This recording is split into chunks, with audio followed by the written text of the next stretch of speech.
नमस्कार दर्शकों, astro intelligence के इस वीडियो में आपका स्वागत है।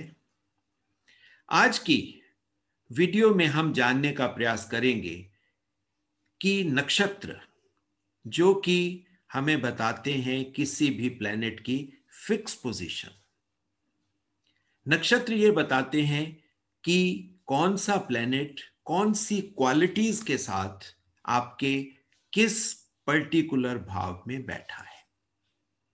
यानी कि जो एनर्जीज हमारे पास अवेलेबल हैं या जो इस जन्म के साथ हमें रिसोर्स ऑफ एनर्जीज मिला है, उसकी एग्जैक्ट पोजीशन, उसकी एग्जैक्ट क्वालिटीज, उसके एग्जैक्ट कैरेक्टरिस्टिक्स क्या हैं, वो हमें समझ में आ जाता है। और नक्षत्रों से ही हमें यह पता लग जाता है कि फला प्लेनेटरी एनर्जीज की डायरेक्शन क्या है। क्या वो मेटीरियलिस्टिक डायरेक्शन है, क्या वो साइकोलॉजिकल डायरेक्शन है या साइको स्पिरिचुअल डायरेक्शन है, ये भी हमें नक्षत्रों से पता लग जाता है। बिल्कुल बात है कि नक्षत्र बहुत इंपॉर्टेंट स्थान रखते हैं हमारी एस्ट्रोलॉजी में। नक्षत्रों को जानना एक अलग किस्म की साइंस है, मगर नक्षत्रों की नॉलेज का इस्तेमाल, प्रैक्टिकल यूटिलिटी नक्षत्रों की क्या हो सकती है, कैसे हो सकती है। हम नक्षत्रों से ही क्या किसी के चार्ट में प्रेडिक्शन दे सकते हैं।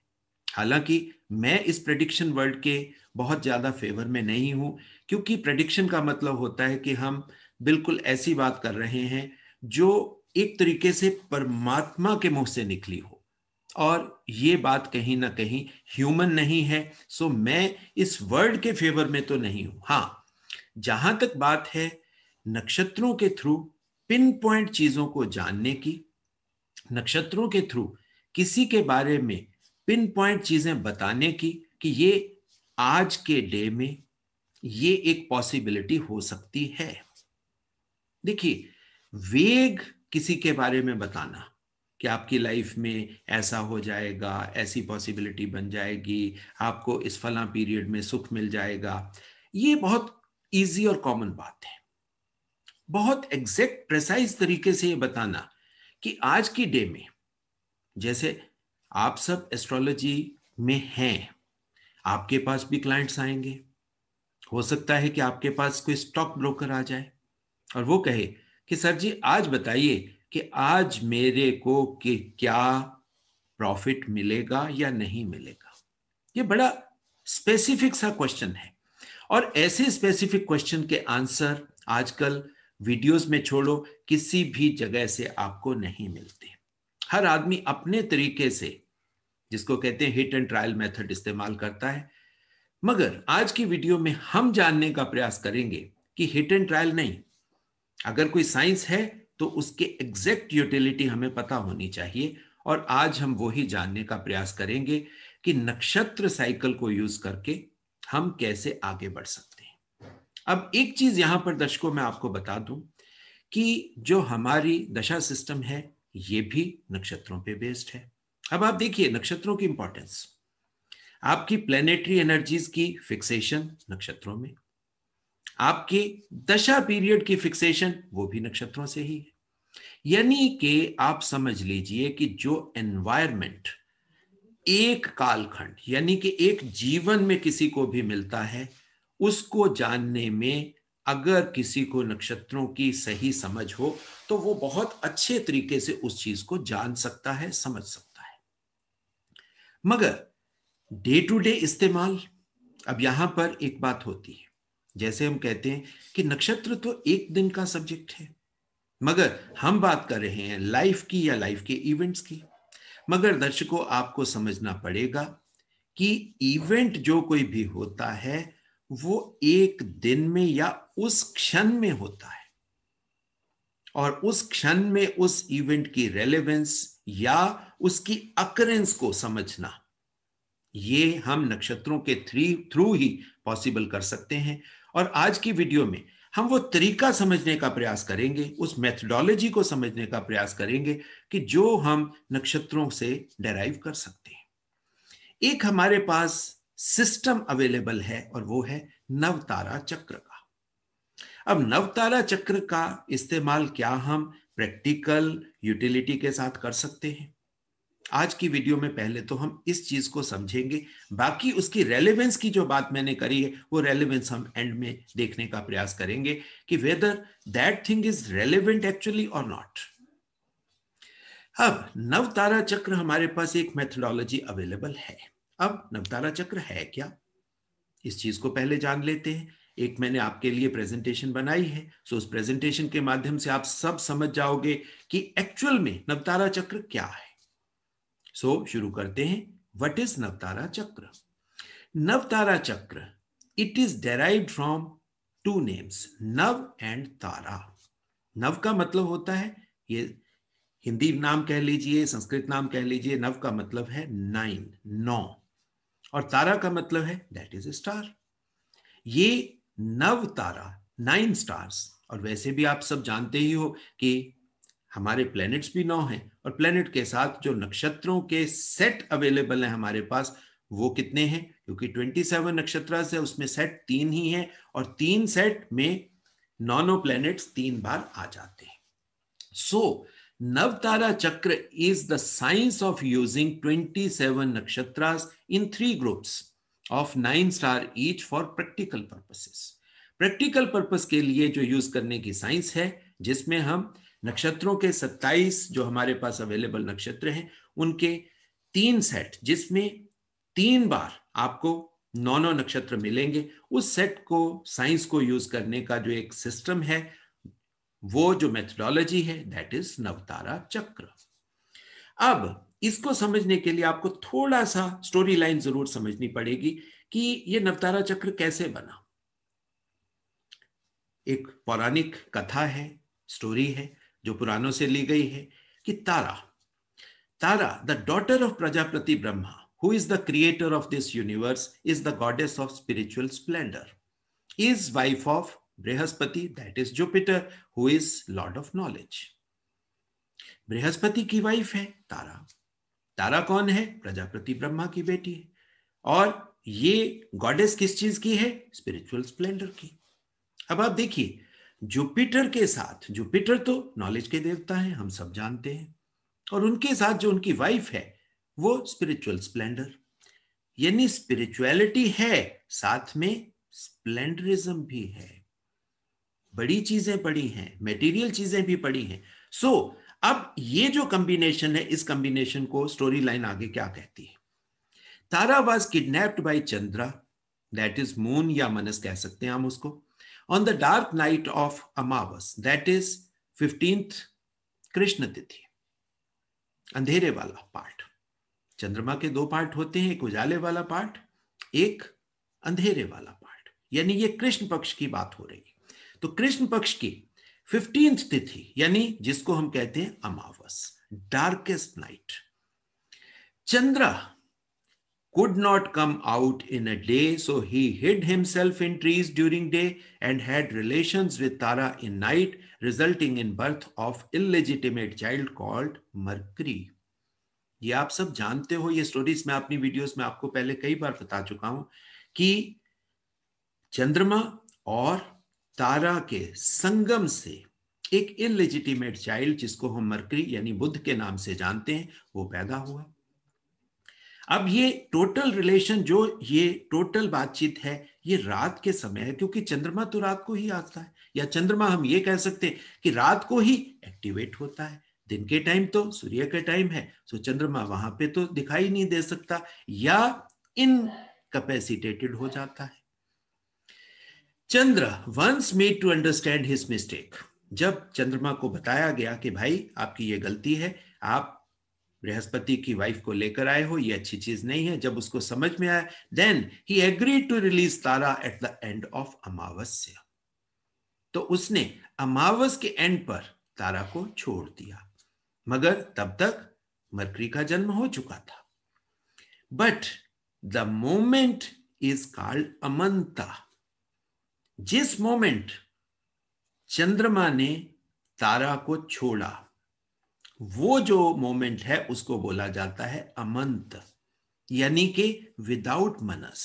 अब वहां पर मन नहीं, क्योंकि मन तो तारा में था, जब तारा को छोड़ना पड़ा तो वो तो बिना मन के ही पॉसिबल हो सकता है। सो उसको जो वर्ड दिया गया वो हम अमंत यूज करते हैं। And this cyclical chart drawn from this is used for practical purpose in a year or a month.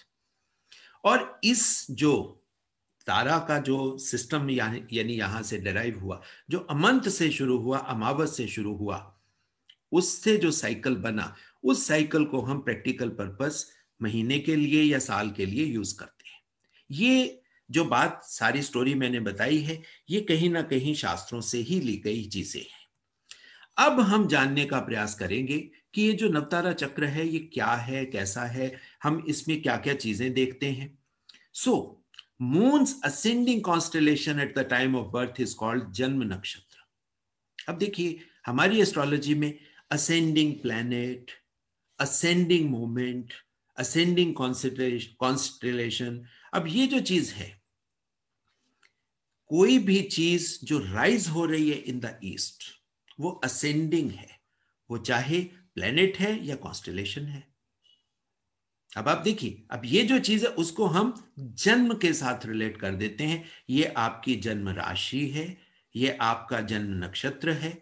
सो जो चंद्रमा का ascending constellation at the time of birth उसको हम कहते हैं वो हमारा जन्म नक्षत्र है, and is used as the starting point for practical usages in Navatara चक्र।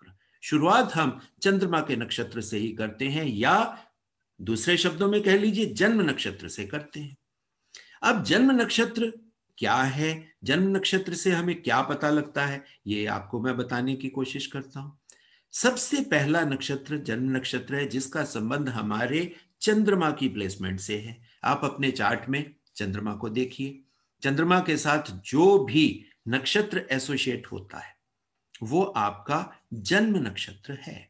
और जन्म नक्षत्र से हमें क्या पता लगता है, कहीं ना कहीं ये चीजें, क्योंकि जन्म का संबंध चंद्रमा से है यहां पर, तो चंद्रमा का संबंध हमारे मन से होता है, तो कहीं ना कहीं हमारे मन की चीजें ही होंगी।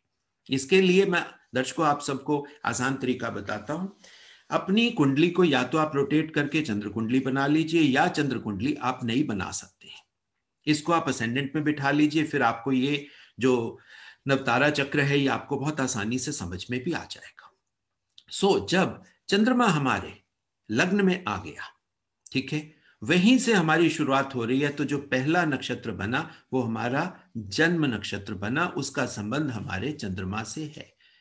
अब जो चीज हमारे लग्न में आ गई तो लग्न से संबंधित क्या चीजें बनेंगी। अब जन्म नक्षत्र क्या है, जन्म means birth, so relates to self, ये अपने आप के सेल्फ की बात हो रही है। जो भी नेटिव है ये उसके सेल्फ की बात हो रही है, उसमें फिजिकल लाइफ आ जाएगी, and all psychological experiences of Manas.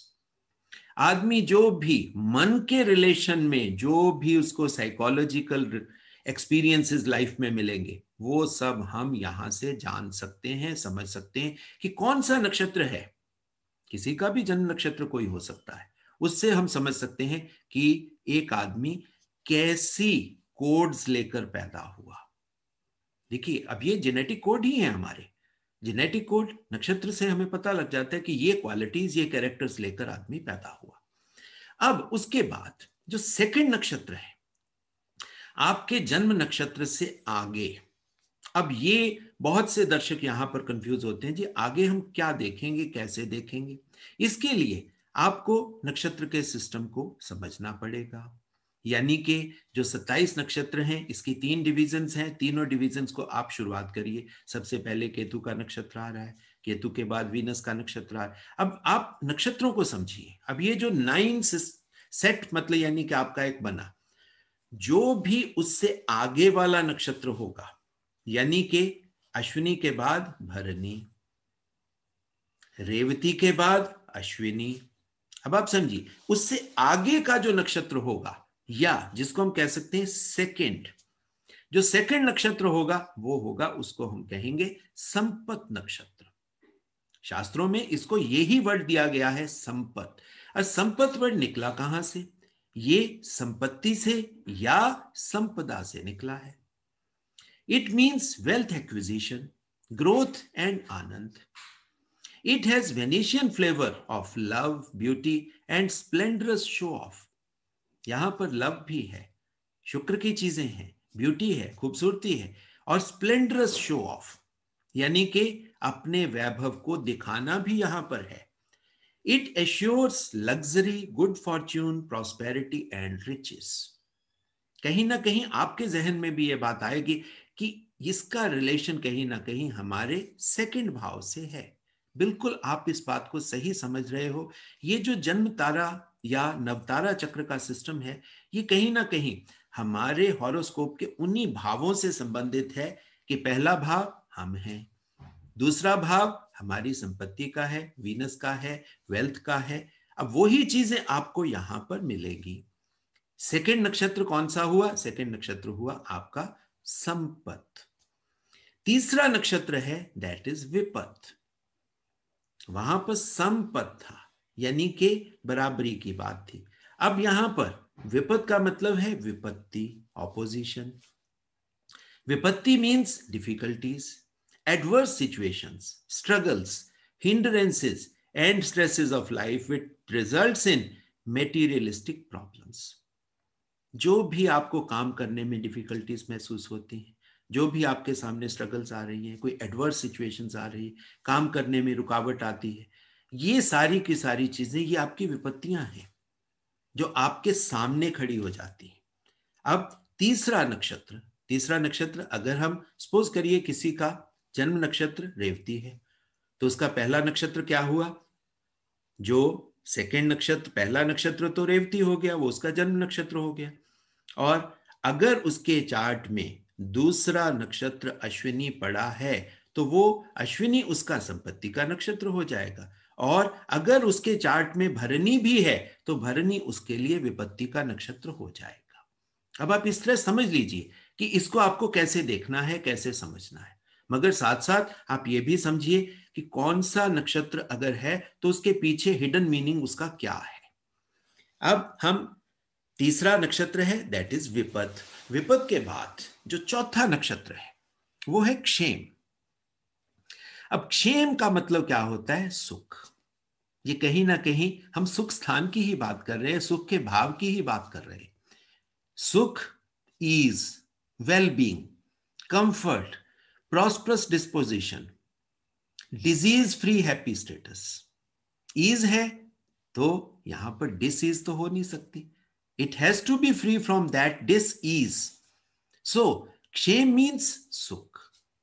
It can take us forward in our psycho-spiritual journey. देखिए, अगर किसी के हम कहते हैं ये सुख का भाव है, सुख का भाव मतलब यानी यहां पर शांति है. शांति में बैठकर अगर हम अपने अंदर थोड़ा उतरते हैं, मन हमारा बहुत हैप्पी स्टेट ऑफ माइंड है, तो हम अगर साधना करेंगे तो हम आगे साइको स्पिरिचुअल जर्नी बहुत आसानी से ले सकते हैं. It provides natives Jupiterian flavor to Manas. और आप देखिए, जब आप सबसे ज्यादा सुख की अवस्था में होते हैं या उस हैप्पी स्टेट ऑफ माइंड में होते हैं, तब आपको सबसे ज्यादा आसानी से ज्ञान मिल सकता है. इसी वजह से ऋषियों ने चतुर्थ भाव में जुपिटर को क्या बना दिया? यहां पर एक्सॉल्टेड बना दिया. इसी वजह से यहां पर जुपिटेरियन फ्लेवर होगा, क्योंकि जुपिटर के बिना वो क्षेम पॉसिबल ही नहीं है. अब इससे नेक्स्ट नक्षत्र है. नेक्स्ट नक्षत्र को कहीं पे आपको प्रत्यरी लिखा मिलेगा, कहीं पे आपको प्रत्यक भी लिखा मिलेगा, मगर एक्चुअल वर्ड मैं आपको बता दूं दैट इज प्रत्यरी. प्रत्यरी का मतलब ये संस्कृत के वर्ड से लिया गया है जिसमें प्रति जमा अरी. अरी का मतलब होता है एनिमिकल डिस्पोजिशन. प्रति, हम किसी को लेटर भेजते हैं, हम क्या लिखते हैं? टू. हिंदी में उसको बोलते हैं प्रति, यानी कि किसी के लिए दुश्मनी. अब यहां चार्ट किसका है? किसका है? नेटिव का है. सो ये उसके लिए एनिमिकल डिस्पोजिशन हो जाएगी. हैविंग ऑल जेनेटिक लीनिएज, जिसमें जेनेटिक लीनिएज बहुत इंपॉर्टेंट पॉइंट है ये. Having all genetic lineage, so making it equal to the native in all respects. तो ये जो प्रत्यरी है, ये जो नेटिव का दुश्मन है, ये हर तरह से उसके बराबर है. साथ में जेनेटिक लीनिएज भी है and capable of inflicting terrible pain. अब ये आपको भयंकर पीड़ा दे सकता है and suffering. It can be our own lineage, ये हमारी अपनी ही लीनिएज से पैदा हुई चीज है। तो आप समझ सकते हो, आपका पुत्र, क्योंकि आपका पुत्र आपकी जेनेटिक लीनिएज से है, उसमें वो पूरी कैपेबिलिटीज हैं जो आप में हैं। वो आपके सामने खड़ा हो सकता है, आपकी बात को बिल्कुल सामने खड़े होके पूरे प्रतिवादी बन सकता है। अब आप समझिए, ये जो वर्ड यूज किया जाता है ना, वादी और प्रतिवादी, अब यहां पर आप समझ सकते हो कि ये आपकी जेनेटिक लीनिएज की चीज है। जो एनिमी है आपकी जेनेटिक लीनिएज से है। So it can be our own lineage, our own progeny, which is most difficult to abandon because of मोह माया। इसके साथ मोह माया और हमारा पास्ट यहां पर आ जाता है, मगर एनर्जी ये फ्यूचरिस्टिक है क्योंकि हमारी लीनिएज से पैदा हुई है, मगर हर तरीके से हमारे बराबर खड़ी होकर हमें कन्फ्रंट कर सकती है, हमें दुख दे सकती है। ये है नेगेटिव। इसका पॉजिटिव यूजेज भी है, वो कभी किसी और वीडियो में हम उसको डिस्कस करेंगे क्योंकि ये 5-11 कॉम्बिनेशन की बात हो जाएगी, मगर वो आज की वीडियो का हमारा सब्जेक्ट नहीं रहेगा। उसके बाद जो छठा नक्षत्र है वो है साधक। अब साधक वर्ड आते ही आपके दिमाग में क्या आएगा? It is derived from the word sadhana and refers to our efficiency and denotes our capabilities to overcome difficulties by undertaking tap, winning over competitions by using its mercurial skills. mercurial skills का मतलब क्या है? आदमी सब कुछ समझ के अपनी इंटेलिजेंस से, क्लेवर तरीके से उस चीज को इस्तेमाल करके, और सबसे बड़ी बात क्या है? मरकरी का काम है लर्निंग, सीखना। तो सीखने वाला जो चीज है मर्क्यूरियल स्किल्स, हम उन सारी स्किल्स को यूज करके हम चीज को समझ सकते हैं, अंडरस्टैंड कर सकते हैं। उसमें साधना, तप, यानी कि हम, तप का मतलब होता है यहां पर हीट ट्रीटमेंट भी आप सोच सकते हो कि आदमी बेटर हो जाता है, क्योंकि जैसे ही हम तप करते हैं हमारी इंप्योरिटीज बर्न हो जाती हैं। सो हम हर तरह की नॉलेज का यहां इस्तेमाल करके, अपने इंटेलेक्ट का इस्तेमाल करके, पर्पस सिर्फ एक ही है, विनिंग ओवर कॉम्पिटिशंस। कोई भी कंपटीशन जो आपकी लाइफ में आ रहा है उसको हमें विन ओवर करना है, हमें उसके पार जाना है, उसको जीतना है। सो ये जो छठा नक्षत्र है ये हमारा साधक नक्षत्र होगा। हालांकि एस्ट्रोलॉजी में हम छठे भाव को हम दुश्मन के साथ लेते हैं, मगर दुश्मनी तो है, स्ट्रगल्स तो है साधना में भी, मगर साधना के थ्रू जो तप हम करते हैं उसके थ्रू प्लस अपनी मरकरी को यूज करके हम उन कंपटीशंस को विन ओवर कर जाते हैं। इसके बाद जो सातवां नक्षत्र है उसको कहा जाता है वेद। वेद का मतलब क्या होता है? Difficulties faced by a native having वेदना associated with it, making this energy a real destroyer shakti and is also called Nidhan Tara. कुछ कुछ शास्त्रों में आपको इसके बारे में वर्ड निधान भी मिल सकता है। कुछ लोग इसको निधन भी बोल सकते हैं कि ये निधन भी मतलब यानी कि उसके साथ, ये एक्चुअल में डेथ एनर्जी को रिलेट कर रहा है। वेद का मतलब होता है हमारे सामने एक ऑब्स्टेकल खड़ी हो गई। अब ऑब्स्टेकल के लिए एक बात को आपको समझना पड़ेगा कि ये दुख तो दे रही है, दुख तो इसके साथ एसोसिएट होगा, मगर ये शक्ति भी बनेगी। But there has to be someone else more capable than self to give capital punishment including destruction and death. अब शक्ति तो ये है, मगर शक्ति आप तो नहीं हो सकते, शक्ति कोई दूसरी होगी। अगर वो शक्ति आपसे स्ट्रांग है तो वो डेथ और डिस्ट्रक्शन की तरफ चली जाएगी। अगर वो शक्ति कमजोर है तो सेल्फ उसको ओवर पावर कर जाएगा। And with this energy we can have partnership to overcome difficulties. अगर यहां पर हमारा पार्टनर जो शक्ति के रूप में वहां पर है, उस नक्षत्र के रूप में वहां पर है, अगर वो हमारे फ्रेंडली जोन में आ जाए, पॉजिटिव साइड पे आ जाए, तो वो हमें लाइफ की डिफिकल्टीज को ओवरकम करने में हेल्प कर देगा। Otherwise it can have real destruction, तो ये आपका सत्यानाश भी कर सकता है। और ये आप बात समझ ही सकते हो कि एस्ट्रोलॉजी में 7वां भाव किस चीज के साथ एसोसिएट होता है। शक्ति भी है, पार्टनरशिप भी है, और इसको हम क्या कहते हैं यहां पर कि विपत्तियां भी हैं, ये मारक भी है। तो मारक का अब आपको मतलब समझ में आएगा कि एस्ट्रोलॉजी किस तरह चलती है। उसके बाद 8वां नक्षत्र कहा जाता है मित्र। वैसे 8वें भाव से अब आप सोचोगे 8वां भाव तो हमारे चार्ट में आजकल की एस्ट्रोलॉजी में बुरा बुरा बुरा बुरा बोला जाता है, मगर आप देखिए नक्षत्रों के यूजेज में इसको बोला गया ये मित्र है। अब मित्र क्या है? मित्र का तो मतलब ही होता है दोस्त, friend. And this is friendly energy which is lying in a dormant environment, is available all the time and can be activated any time.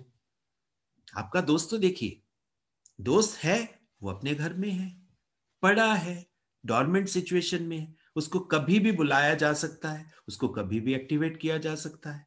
अब आप देखिए ये जो मित्र एनर्जी है ये बड़े इंटरेस्टिंग तरीके से पड़ी है। जैसे आपके दोस्त होते हैं, हालांकि वो तो अपने घर में, मगर जब भी आपको जरूरत होती है आप उनको एक्टिवेट कर लेते हो। सो ये वो मित्र एनर्जी। और मित्र क्या है?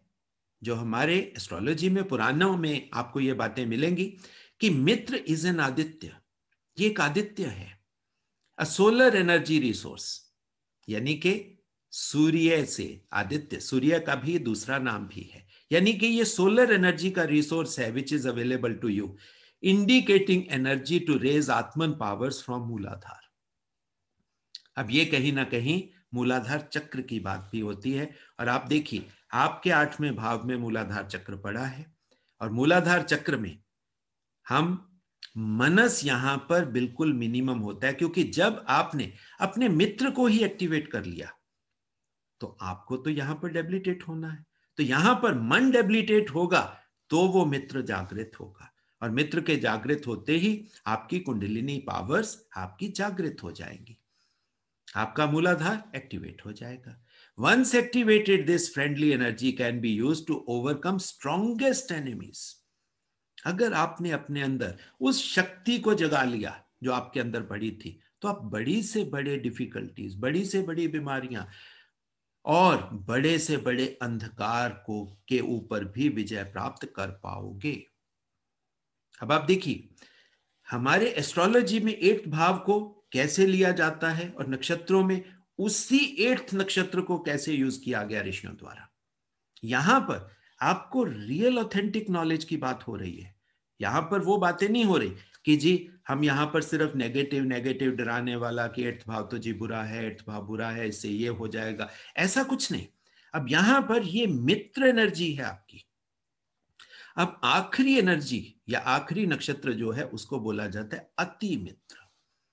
मित्र का भी highest form is higher form of mitra or solar energy which can take the native on the path of knowledge, which is ultimate light to make one enlightened। हम दुनिया में करने क्या आए?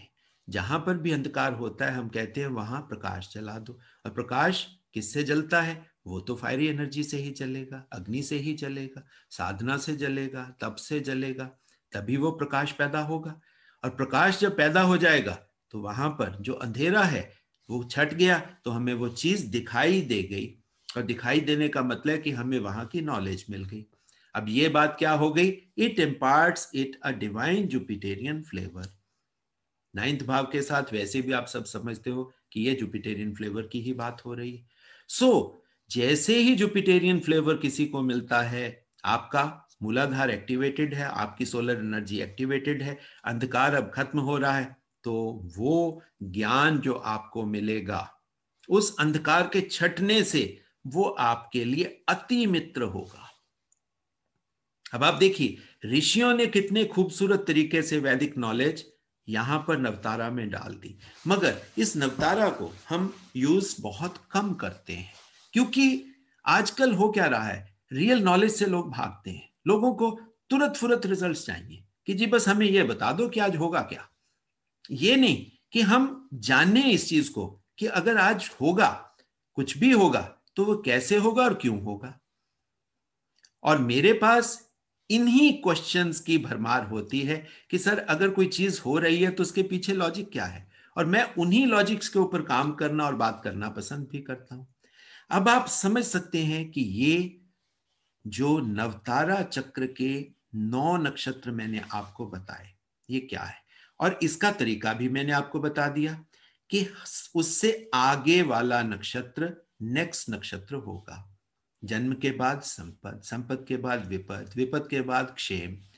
अब किसी के चार्ट में हो सकता है दूसरा नक्षत्र ना आए, संपत्ति का नक्षत्र ना आए, हो सकता है किसी के चार्ट में क्षेम का नक्षत्र ना आए, हो सकता है किसी के चार्ट में 4 नक्षत्र क्षेम के ही हो जाएं। अब इसको कैसे देखना है आपको, उसको देखने के लिए आपको नक्षत्रों के नाम याद करने होंगे। जो 3 सेट है नौनों के, वो आपको याद करने होंगे। यानी आपको पता होना चाहिए कि अश्विनी के बाद भरणी आएगा, पूर्वाषाढ़ के बाद उत्तराषाढ़ आएगा। ये आपको अब याद रखने, तभी आप इस विधा में पारंगत हो पाएंगे। हालांकि इसके लिए हमारे सॉफ्टवेयर्स में आपको हेल्प मिल जाएगी। अगर आप नहीं भी याद रख सकते तो भी कोई बहुत बड़ा ये ऐसा इशू नहीं है। अब मैं वो चीज भी आपको समझाने वाला हूं कि अगर हमें चार्ट में देखना है तो हम उस चीज को कैसे देख सकते हैं, क्योंकि बिना चार्ट में समझे आपको ये बात क्लियर नहीं होगी। अब हम ये मेरे बेटे का ही चार्ट है। अब इस चार्ट में अब आप देखिए, लग्न है आर्द्रा नक्षत्र का, मगर हमें लग्न से नहीं देखना। यही बात मैंने आपको समझाई थी। हमें इसकी शुरुआत करनी है चंद्रमा से। अब चंद्रमा 10वें भाव में, सो इस भाव को हम बदल के यहां से मैं चार्ट को चेंज करूंगा और इसको हम असेंडेंट बना देंगे। अब जैसे ही असेंडेंट बनेगा, अब आपके लिए आसान हो जाएगा चीजों को समझना। यानी अब आप समझ सकते हो कि ये असेंडेंट यानी लग्न हो गया। अब यहां चंद्रमा है तो चंद्रमा का नक्षत्र आपका जन्म नक्षत्र हो जाएगा।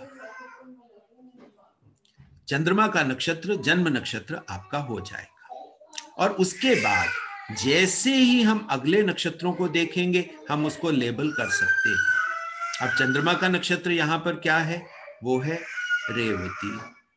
चंद्रमा का नक्षत्र है यहां पर रेवती।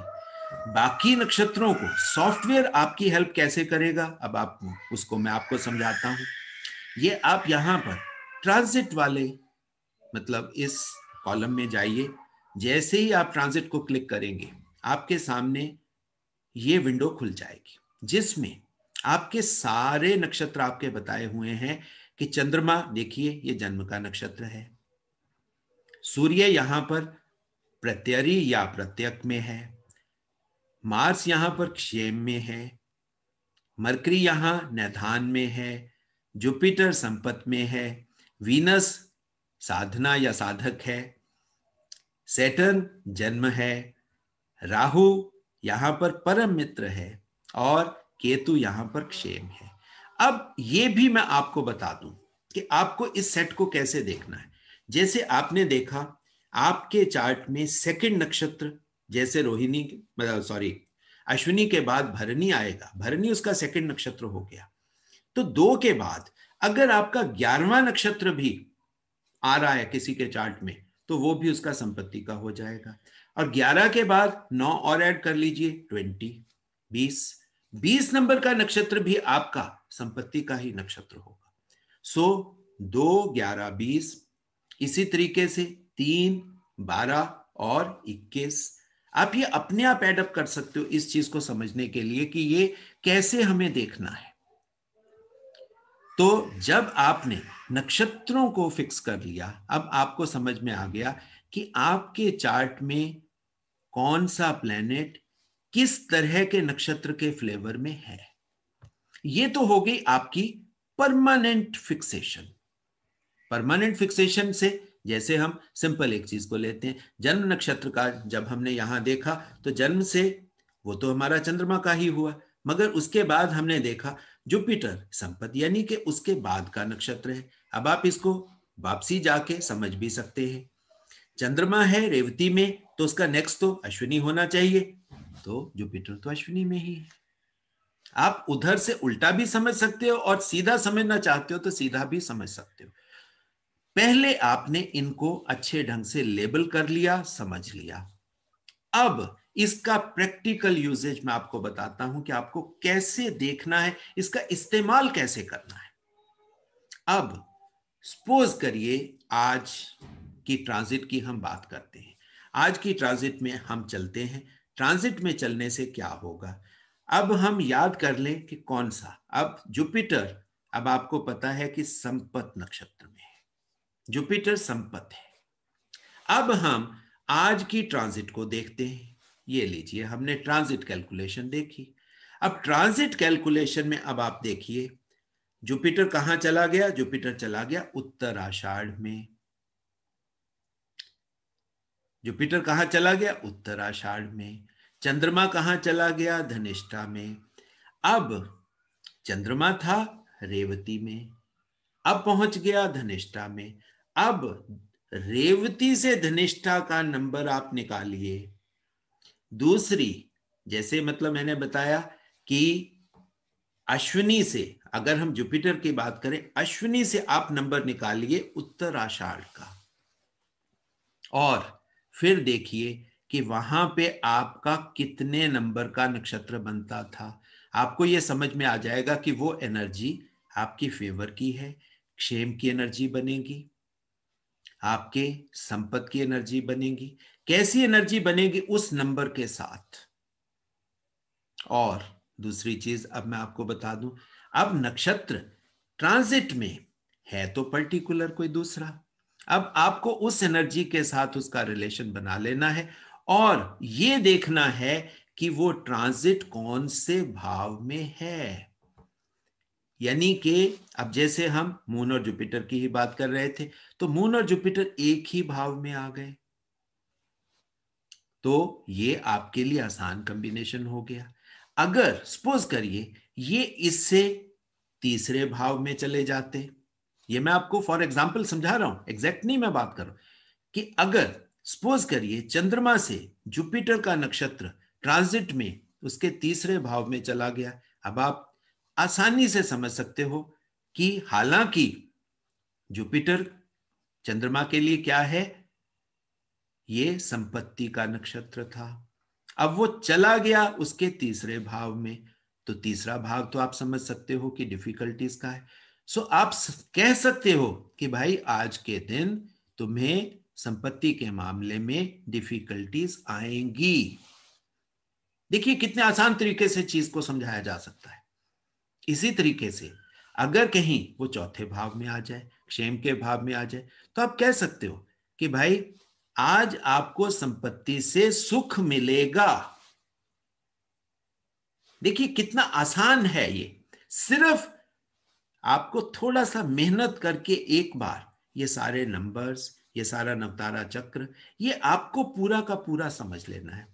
और आप उस नेटिव को उस दिन के बारे में ये भी बता सकते हो कि आपको किस पर्टिकुलर प्लेनेट या उसके नक्षत्र के बारे में आपको मेहनत करनी है, आप किस नक्षत्र के थ्रू आप उस दिन अपनी डिफिकल्टीज को ओवरकम कर सकते हो, और कौन से नक्षत्र की एनर्जीज आपकी लाइफ में उस दिन डिफिकल्टीज पैदा भी कर सकती हैं।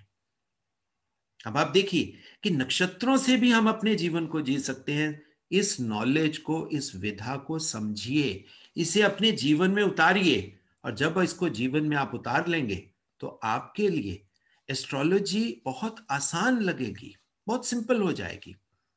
ज्यादा टेक्निकलिटीज में जाने की जरूरत नहीं है कि जी हमने योग देखने हैं, हमने पोजीशंस देखनी, क्योंकि नक्षत्रों में ये आपको एडवांटेज हो जाता है कि आपको वो रिलेशंस आसानी से वो एक दूसरे के बीच में मर्ज हुए हुए मिलते हैं।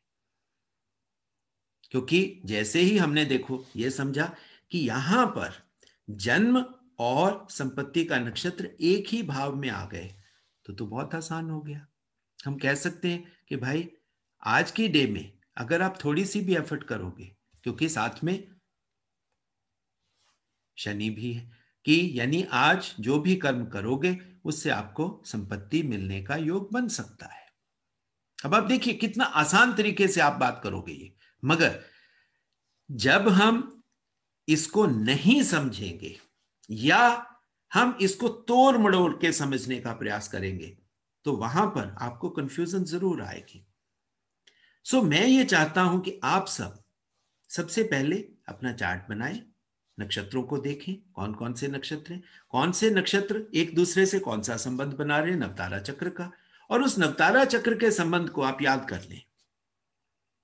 बस फिर तो बहुत आसान हो गया कि आपको यह देखना है कि फला दिन कौन सा नक्षत्र कौन से भाव के साथ संबंध रख रहा है, उसके साथ आप उस पेरेंट चार्ट का संबंध आप उसके साथ डेराइव कर लीजिए कि वो उससे कितने भाव में है। बहुत आसान हो जाएगा आपके लिए एस्ट्रोलॉजी को समझना। दर्शकों, ये था मेरा एक प्रयास जिसमें मैंने आपको नवतारा चक्र के माध्यम से या उसके यूजेज से आपको यह समझाने का प्रयास किया कि हम नक्षत्रों के थ्रू भी अपने जीवन को जान सकते हैं, अपने दिनों को भी जान सकते हैं। बाकी तो बहुत आसान है नक्षत्रों के थ्रू सब सारी चीजों को समझ, क्योंकि अगर हम डे टू डे अफेयर्स को अपने जानने का प्रयास करें तो आप बहुत आसानी से ये चीजें समझ सकते हो अपने आप और दूसरों को बता सकते हो उसके बेनिफिट के लिए। दर्शकों, लगा ना इंटरेस्टिंग? और ये जो मतलब सिस्टम है मैं चाहूंगा कि आप इसका इस्तेमाल करें, इसका बेनिफिट उठाएं। दर्शकों, जो एक रिक्वेस्ट हर वीडियो में मैं करता हूं, कोशिश मेरी हमेशा ये रहती है कि ऐसी वीडियोस के माध्यम से मैं आपको एस्ट्रोलॉजी को बहुत सिंपल बनाता जाऊं ताकि आप आसानी से एस्ट्रोलॉजी को कर पाओ। और जो दर्शक मेरे इस प्रयास को पसंद करते हैं वो हमारे चैनल को ज्यादा से ज्यादा सब्सक्राइब करें, ज्यादा से ज्यादा शेयर करें, ताकि ये ऑथेंटिक वैदिक एस्ट्रोलॉजी की नॉलेज घर घर तक पहुंचे। और जो दर्शक अपने चार्ट एनालाइज करवाना चाहते हैं, अपने जीवन के बारे में समझना चाहते हैं, एस्ट्रोलॉजी की क्लासेस लेना चाहते हैं, उन सभी के लिए मेरा एक ही फोन नंबर है, दैट इज 9881164480। और ये फोन नंबर जो ये चार्ट आप देख रहे हो मेरे इसी बेटे का है। आप उसके माध्यम से मेरे से संपर्क स्थापित कर सकते हो। दर्शकों, बहुत बहुत प्यार, बहुत बहुत आशीर्वाद। आशा करता हूं कि ये कोरोना का जो टाइम चल रहा है टफ टाइम है, थोड़ा सा टाइम दर्शकों टफ आगे आने वाला है। और जैसा मैंने अपनी वीडियो में बताया था कि आते आते आपको जून जुलाई हो ही जाएगी कि इसको अपने कंट्रोल जोन में लेने की। तब तक के लिए पेशेंस बनाए रखें, आइसोलेशन प्लस मास्क का यूजेज, और जितना हो सके रेस्ट्रेन्ड लाइफ जिए। कोई दिक्कत नहीं पड़ेगी, जान है तो जहान है। रेस्ट्रेन्ड लाइफ जीने से ये थोड़ा सा टाइम और मुश्किल का है, इसको थोड़ा सा पेशेंस के साथ, थोड़ा सा डिसिप्लिन के साथ निकाल ले तो आशा करूंगा कि आपका जीवन बहुत ही मंगलमय होगा। और इस मंगलमय जीवन में आप हर तरह के आनंद जो परमात्मा द्वारा आपको दिए गए हैं वो आप अच्छे ढंग से उठा पाएंगे। धन्यवाद दर्शकों।